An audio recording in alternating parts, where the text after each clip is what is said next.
Hello everyone, thank you so much for joining me here today. If you're new, I'm Amanda. Welcome to the channel where we are all about shattering the mental health stigma.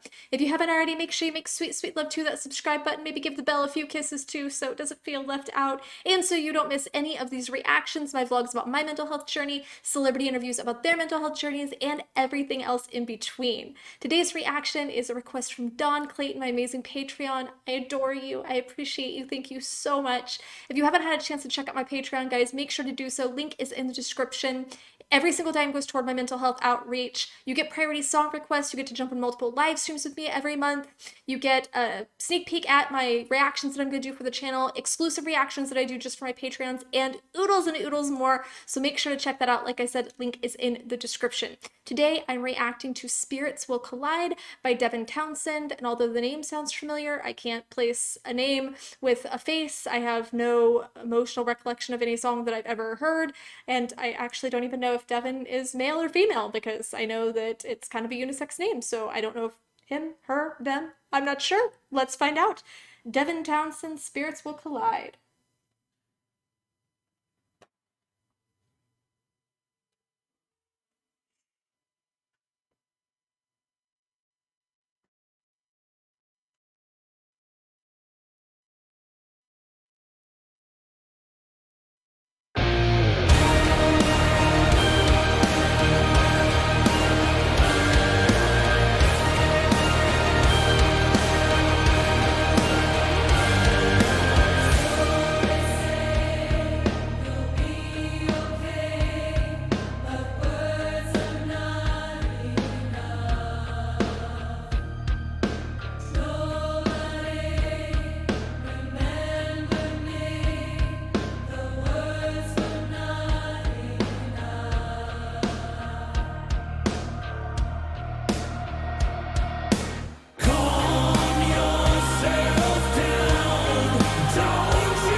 Words aren't enough. That is so true to many people that are struggling with their mental health, or many people in general for that matter. I just feel like a lot of the times it's so easy to say, I'm sending you positive energy, I'm sending you good vibes, I'm praying for you, I'm sending you thoughts, whatever the case is.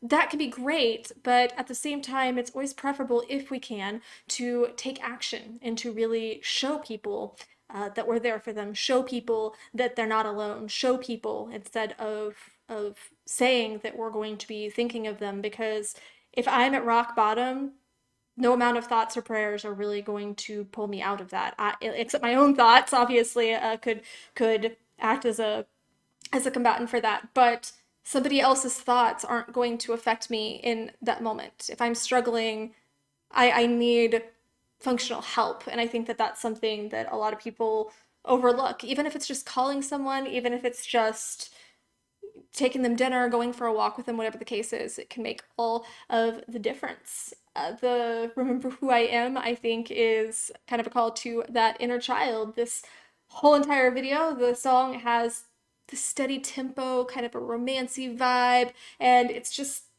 connecting that childhood, childlike fantasy and dreams that a lot of people forget about over the years.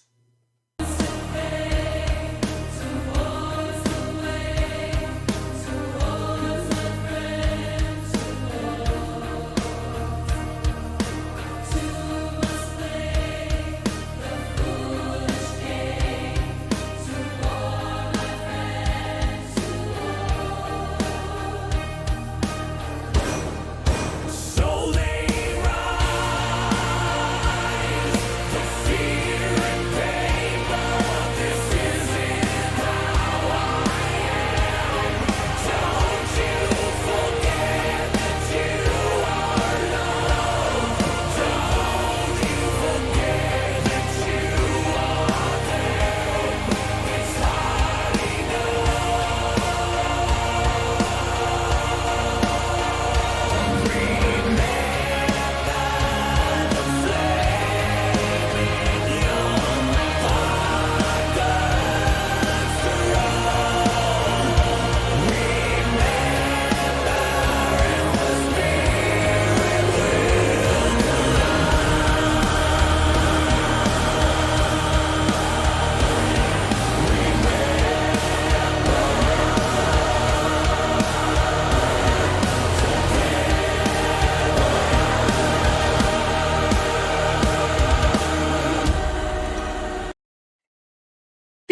symptoms, those things don't define us. And he's doing great at reminding us through this song.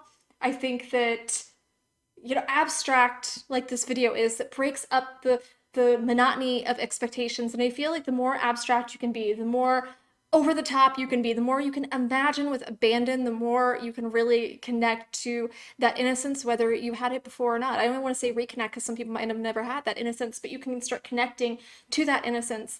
That's actually something I really liked about my dad. Is my dad was a grown man. He was 65 years old when he passed, but he could still connect to that impish little grin, those childlike things. And my dad had a traumatic childhood. He was very abused. His brother was killed. His whole family was very abused by his father, and he still could find that inner child. He connected to that over the years because he came to realize that he deserved the birthday cake we made for him. He deserved the Christmas presents that we gave him. He deserved the hugs and the love. And I think the more that we can really stay with that inner child and not let them die because of trauma, not push them away because we think that we have to grow up, because first and foremost, I just think that growing old is for cheese.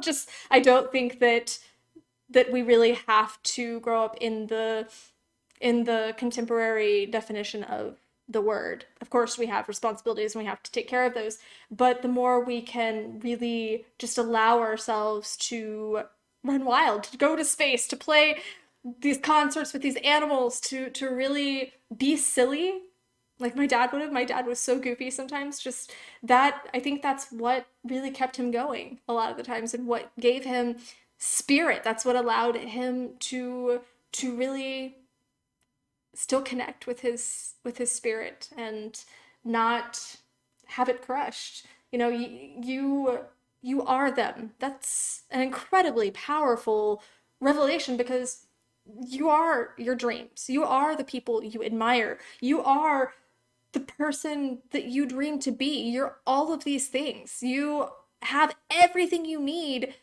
to see that, to really bring that into fruition. But it's up to you. You have to fight, like he was saying. Sometimes it is to war. Armor up, fight back against the depression. This is an anthem, and use it as your battle cry and fight back.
He saw it. He or she saw it. The potential and the hope and everything inside. And I just needed this so bad.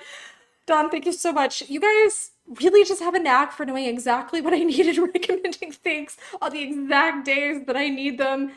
I'm so appreciative because I think that the holidays, there is a time, for gratitude and for those high vibes, but it also can be kind of exhausting. And I've been feeling a little bit tired, emotionally tired the last couple days. And it's been a challenge, and that's okay. I enjoy a challenge, but I needed some high vibes today. So thank you so much for that.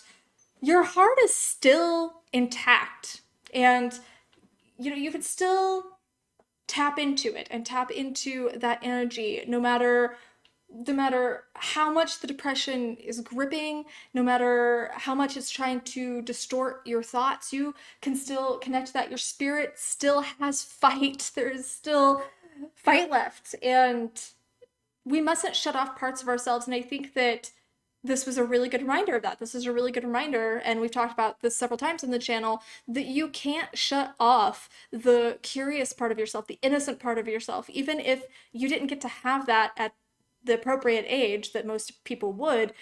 You have to find a way to tap into that, and you have to find a way to look at your shadow and shine light on it and accept it for what it is and have a positive relationship with it. So there's these different aspects of our personalities, and we have to find a way to work with them instead of against them. We have to find a way to continue asking, what if I was in space playing with animals? What if I did heal? What if I did get everything I've ever dreamed of? What if I ended up marrying Tom Ellis? Just continue to be curious. Make believe if you have to sometimes. It's actually very healthy. They've done studies that it's healthy to make believe, even as an adult, just to, again, break up the monotony of these expectations and what people define being an adult as.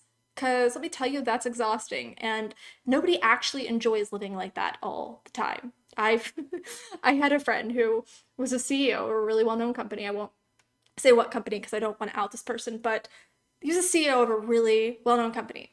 And when he came home at the end of the day, at the end of his ridiculously long days, he would go turn on Disney music and jump on the bed. I am not kidding you. And that was one of his ways of really decompressing from the seriousness of the day and just having some fun. And once he ended up having a kid, of course, the kid was thrilled to take part in this. And the child then was seeing that they don't have to always be serious, that adults can have fun and play too, and then they're not going to feel at some point like they have to let go of that part of themselves, because you don't. And you know, the death doesn't end the suffering. Death isn't the end. And he had mentioned that in the song. The suffering transfers. When we die, the suffering that we might have had transfers to the other people. And I'm not saying that you should have to stay alive for another person, but we don't know. We can't be sure if when we die it's lights out, or if it's reincarnation, or if there's a life after this. We don't have any way of knowing for sure. We can speculate, we have ideas, we have beliefs, but we don't know for sure. All we know is that when we pass on, the people that are left behind are going to mourn for us. And the best thing to do is to find a way to really boost your happiness. That's why I created a happiness boost, is because we all deserve to live happy. We shouldn't have to live just because we don't want to hurt someone else. We all deserve to be happy. But dying isn't really going to end any of the suffering. It's either going to transfer it, or you never know, it might continue after we pass, depending on what happens to us. But we really need to receive it, lean into it, process it. That's what we're having to do. And I think that I'm going to write this down. The lyric that I really, really, really resonated with was, "We may not be brave, so let's start." Because so many people will tell me, "You're so brave for talking about your story, for doing what you do." I don't want to be seen as brave first and foremost. I want this to be normal. But I wasn't always brave. When I started this journey, I was terrified. I was unsure of myself. I honestly, I don't know if I've talked about this on the channel, but I I gave myself a year. When I stepped down off of the ledge, I told myself I'm going to give it everything I can for a year. And if at the end of the year I still feel the way I do right now, I'm going to jump because I can't do this. And the happiness boost course is what I did to get through those feelings, to process those feelings, and to really give myself a fighting chance. But just having the hope sometimes is enough. We aren't going to have the bravery without taking the leap, without really just putting ourselves out there. And it's going to feel uncomfortable and it's going to be terrifying, but it's how we start to heal. Do it scared. You don't have to have the bravery or the courage.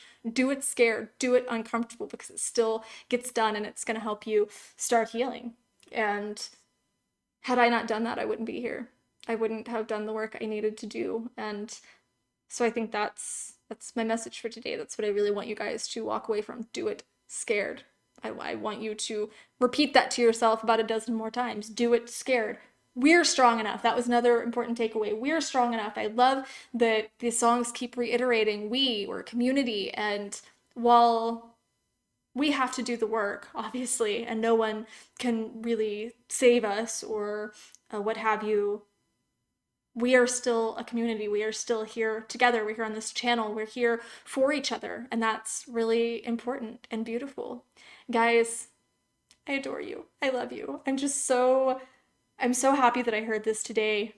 It lifted my vibes just like I needed. And I am feeling much better. Just having heard that, I'm feeling much better. Uh, so yeah, come tell your stories. How are you feeling right now? How are you feeling? Share your good, bad, and crazy here in the comments. It's how we shatter the mental health stigma. Give this video a thumbs up. Share it. You never know who might need to see it. And I love you guys so much. Mwah.